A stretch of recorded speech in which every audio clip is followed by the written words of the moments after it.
नमस्कार, माझे नाव स्वप्नील श्रीराम सातिंगे. मी राहणार हातगाव, तालुका मूर्तिजापूर, जिल्हा अकोला येथील शेतकरी आहे. आणि मी गेल्या 3-4 वर्षापासून पंजाबराव देशमुख जैविक शेती मिशन अंतर्गत सेंद्रिय शेती करत आहे. जैविक शेती मिशन आम्हाला जसे जैविक निविष्ठा तयार करण्यासंदर्भात मार्गदर्शन करतात, तसेच आम्हाला जैविक निविष्ठा पण प्रोव्हाइड्स करतात. त्याच्यात आम्ही जसं बियाण्याला बीज प्रक्रिया आम्ही S9 कल्चरनं करतो. तसेच आम्ही स्प्रेइंगसाठी दशपर्णी अर्क जसे तरल खत आम्ही निर्मिती करतो, कंपोस्ट डेपो तयार करतो, गांडूळ खत तयार करतो. त्यातून आम्ही वर्मी वॉशचा सुद्धा वापर करतो.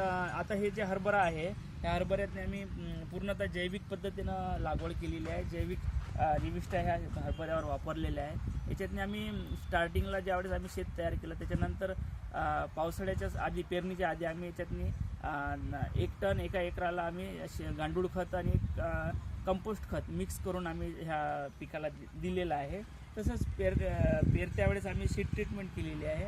आणि त्याच्यानंतर जैविकचे जसे तरल खत आम्ही जे तयार केलं, त्याचे 15-15 दिवसाच्या अंतराने आम्ही 6 ते 7 फवारणी केलेली आहे. आणि त्या पद्धतीने तुम्ही बघू शकता, हा हरभरा आमचा अशा पद्धतीने डेव्हलप झालेला आहे. असे त्याला लाग चांगल्या प्रमाणे लागलेला आहे आणि कुठल्याही प्रकारच्या याच्यातनी रेसिड्यू तुम्हाला आढळणार नाही. आणि हा 100% सेंद्रिय हरभरा आम्ही तयार केलेला आहे. असेच आमचे बरेचसे पिकं आहे की जे आम्ही आज तयार करतो आणि मार्केटला सेंद्रिय म्हणून आम्ही मार्केटला विक्री पण करतो. धन्यवाद.